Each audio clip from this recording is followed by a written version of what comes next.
What's going on? YouTube. Eric Bauer, and I'm back again. Just a very short hiatus from that last video I dropped around 4th of July. I realize it's not the next week, but it's the same month, and that should count for something, I hope. Now, what I'm talking about today is an idea that occurred to me when I realized, upon getting in the mail, what's currently, I would have to say, my favorite album of 2022. And looking at the artwork and realizing how I was struck by it being reminiscent of another album cover that's also very dear to me. Now, not a direct carbon copy. See, this could have gone two ways. What I decided to do was newer album covers that just immediately sparked a memory or a thought of another album cover. This, like I said, could be played two ways. The other way would be album cover parodies. Well, I have plenty of those. That's not what we're talking about, although I think in one scenario here, it's not quite parody, but definitely homage. There's going to be probably some needle drops, if we can get that fit into this tight video schedule. And I don't plan for it to be super long. I'm not going to go into all the history and detail and depth of each record, other than to give you just kind of a brief synopsis and show you what I'm talking about. So without any further ado, I hope you all have a good time. I hope you all are enjoying this on your television screen, on your iPhone screen, on your Android screen, on your iPad screen, on your Fire screen, on your whatever the fuck screen you happen to be watching this on. Buckle in, we're gonna have a good time.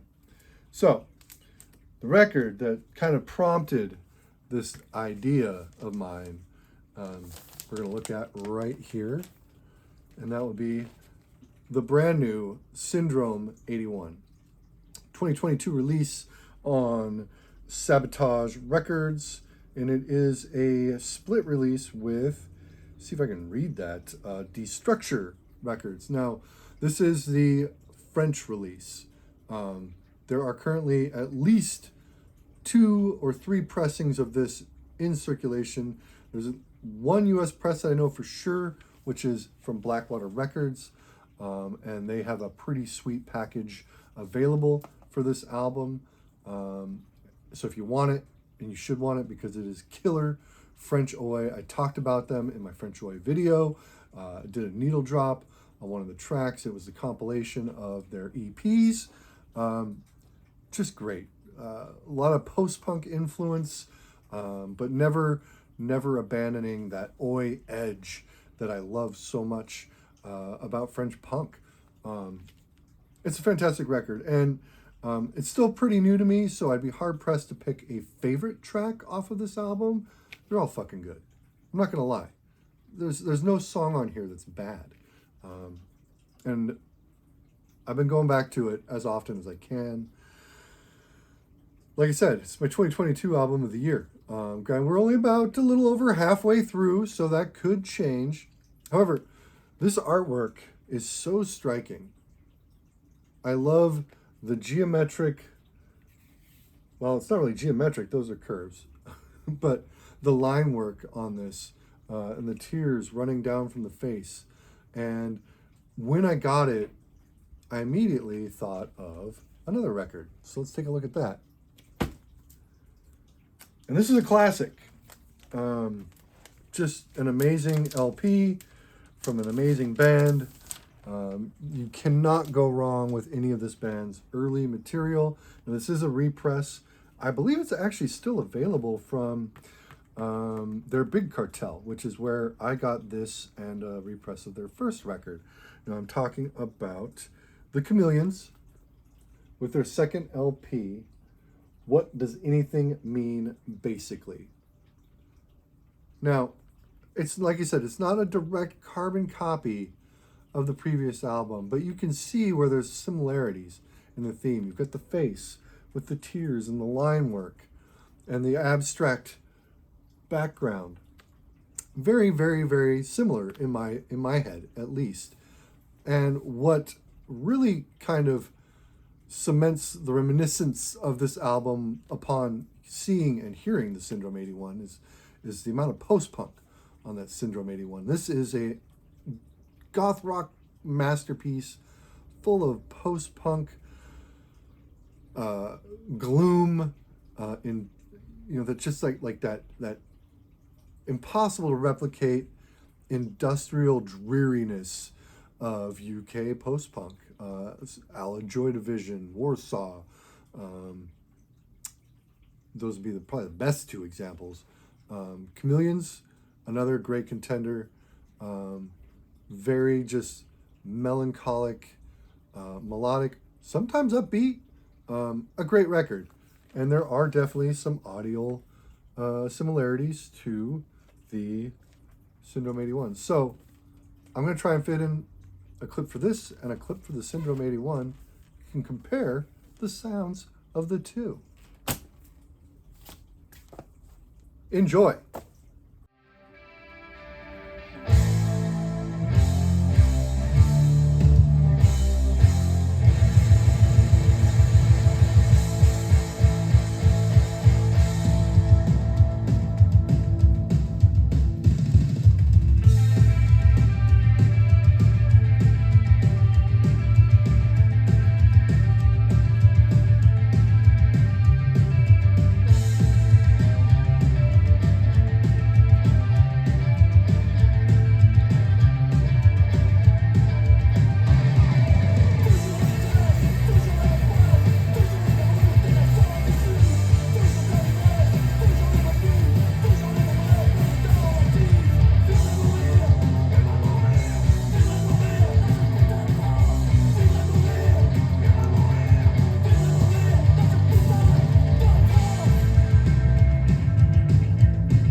All right, we're back. You got to hear a couple clips. I hope you dug them. If you're not familiar with either of those bands, I hope it gave you some impetus to check them out. Chameleons especially, just a special record. And I expect that Syndrome 81 is going to age just as well. I mean, like I said, I love that record. It's fucking great. So the next pair that we're going to talk about is kind of a far stretch from what we just looked at. Still in that punk arena, under that umbrella, as it were, but a totally different vibe. Now, I forgot to take this out of its sticky fucking plastic outer sleeve. I hate that shit. I don't know why labels do it. It is obnoxious. Labels. Don't use the adhesive flap on your LP plastic sleeves. They suck. So this record came out within the last 3 years. 2020, I believe, was the release year. Might have been early 2021. And I believe we're talking about the most recent full-length LP, not compilation LP, because they've had a couple compilations drop in the interim, of Sweden's Paranoid. I don't think many people that have latched on to this band at the time that this dropped really caught on to what this cover is reminiscent of. It's a cool cover, don't get me wrong. I like it a lot. It's very indicative of the sounds on the record. There's the back of the LP. A great painting. I love the contrast of the yellow Paranoid logo up here at the top. Out Raising Hell down here at the bottom.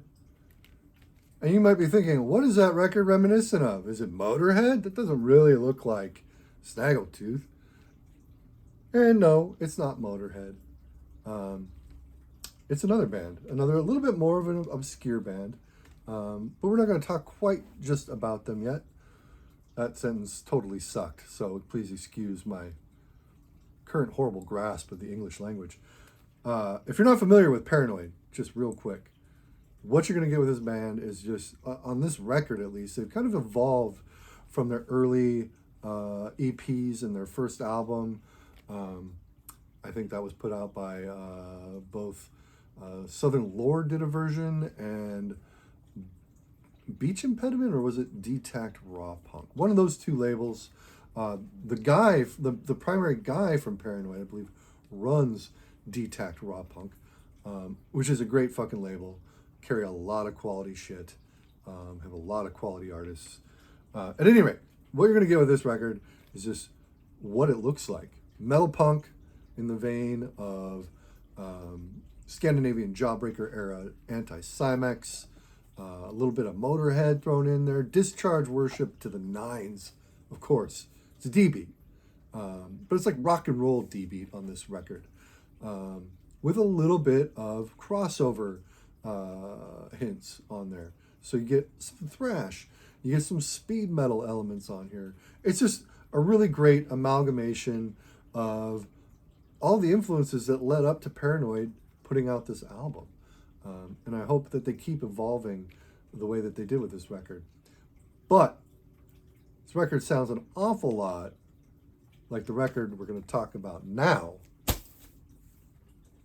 which is another fucking fantastic gem. And like I said, when that record dropped, that Paranoid, I don't think a lot of people realized where they were cribbing that cover from. And like I said, this is a case where it's not parody, it's homage. I'm pretty sure that the guys in Paranoid were well aware of Sacrifice from Japan and their specifically Total Steel record. I mean, this is the original cover. I believe this album came out originally in 1989, maybe 1988. Let's see if it tells me inside. Yeah, you know it doesn't. And I'm not going to do a lot of searching to find it. Inside of the record, you see 1991. At any rate, this album, that Paranoid record, owes a ton to this album. This is a bit more thrashy. It tends to lean a lot further on the crossover side. Still firmly rooted in that metal punk sound, kind of originated by bands like GBH, English Dogs, Broken Bones, especially English Dogs and Broken Bones, with, nods to Venom, Hellhammer, nods to some of the American thrash that was happening, nods to speed metal, Motorhead, Discharge, of course, the list goes on. But this is definitely a metal record, a crossover record, and it's one of my favorite Japanese thrash records, if I'm honest. They had an album out before this, had the same guy on it. This is a black and white drawing, and that thing is, it's rare. It's hard to find. I'd love to find a copy of that. I'd punch a baby on the sidewalk for a copy of that. It's fucking great. So let's go ahead and listen to a couple cuts, little snippets of the Paranoid and the Sacrifice. You tell me what you think. See you in a minute.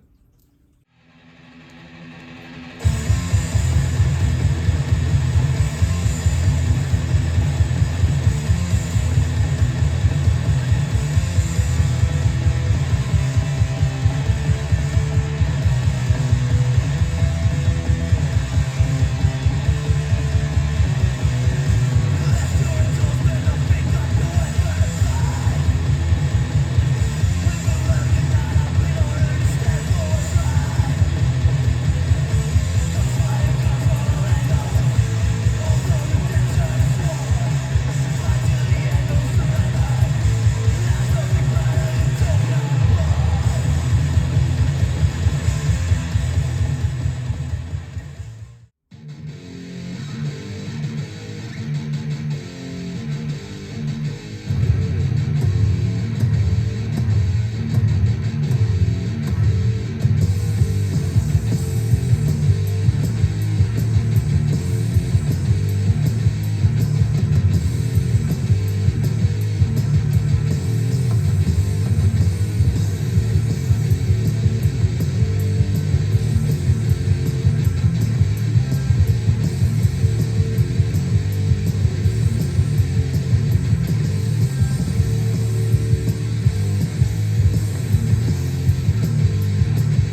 right, so the third pairing that we're going to take a look at is another good one.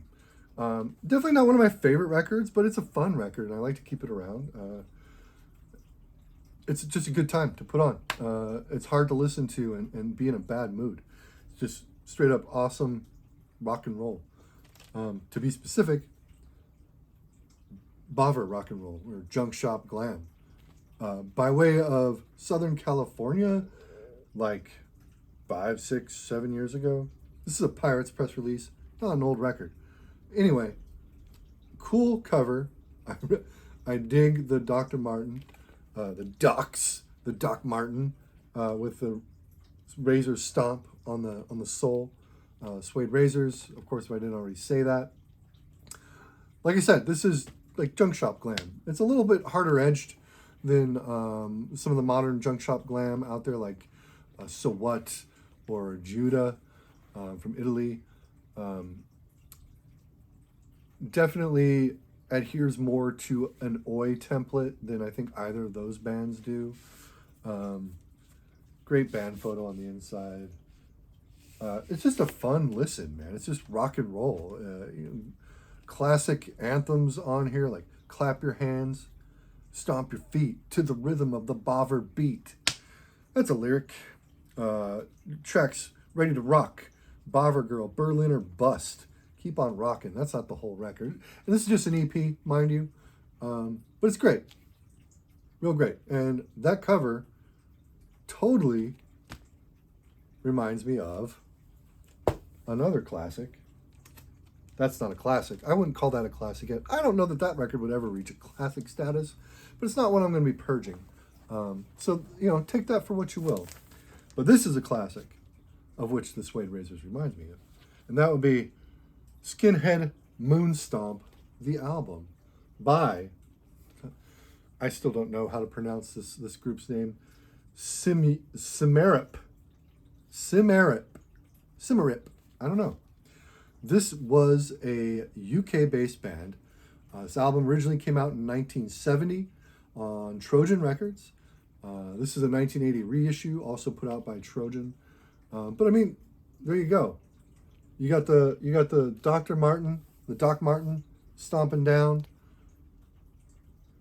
I mean, I'm sure there's tons of other albums with a picture of a stomping Doc Martin.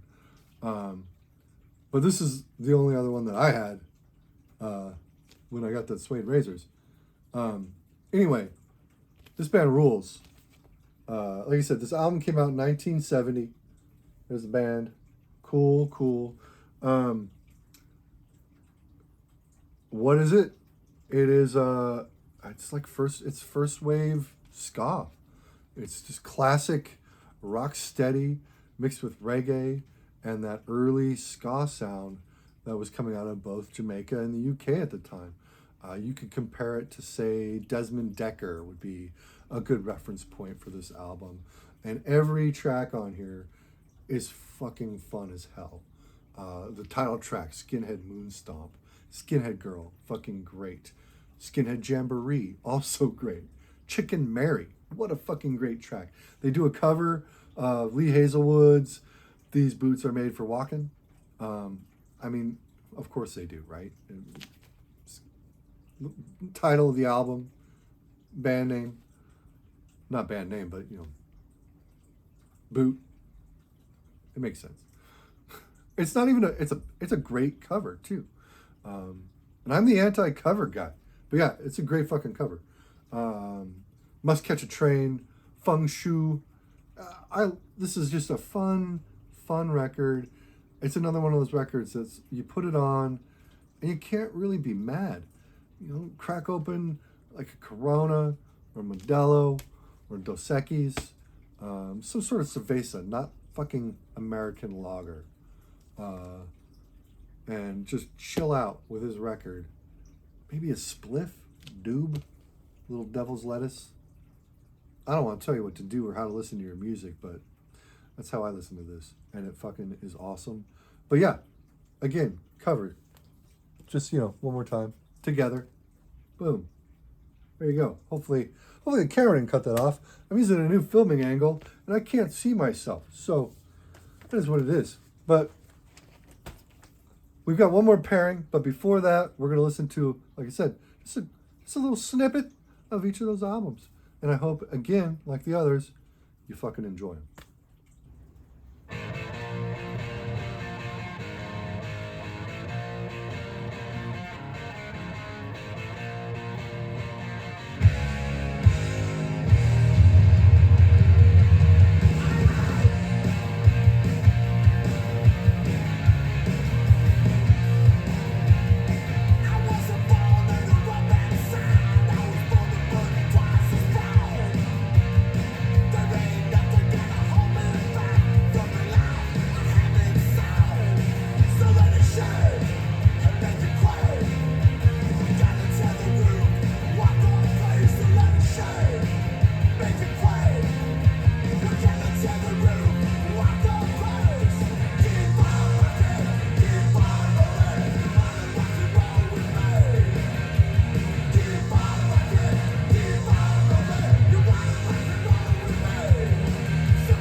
On your feet and give me some of that old moon stomping. Get ready. We got 3 million miles to reach on the moon. So let's start getting happy now. Ready? Yeah, yeah, yeah, yeah, yeah.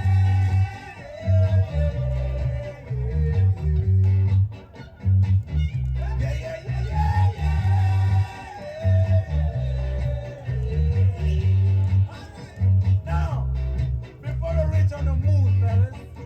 We gotta make sure that everything is spick and span. Alright? We gotta make sure you shine your boots. Brush your teeth. Because the man on the moon looking different from man on the earth. That's what I say, boy. Now remember, I'm your boss, Skinner speaking. My name is Caleb. Right. And remember, I'm the boss. You can see, look on my foot or my feet, whatever you want to call it. All right, back again. Last pairing. Are you excited? Are you excited about this last pairing? This is an older. I don't even know how long I've had this record. I've had this record for a while. It's not like a classic or old, especially. It came out. I don't know. They've got like a fucking Hotmail account on here. So 2002 is when this album came out. And I'm talking about Nailbiter with their record Abused. Take in the majesty of that painting. I believe that is a Frazetta painting. It could only be Frazetta.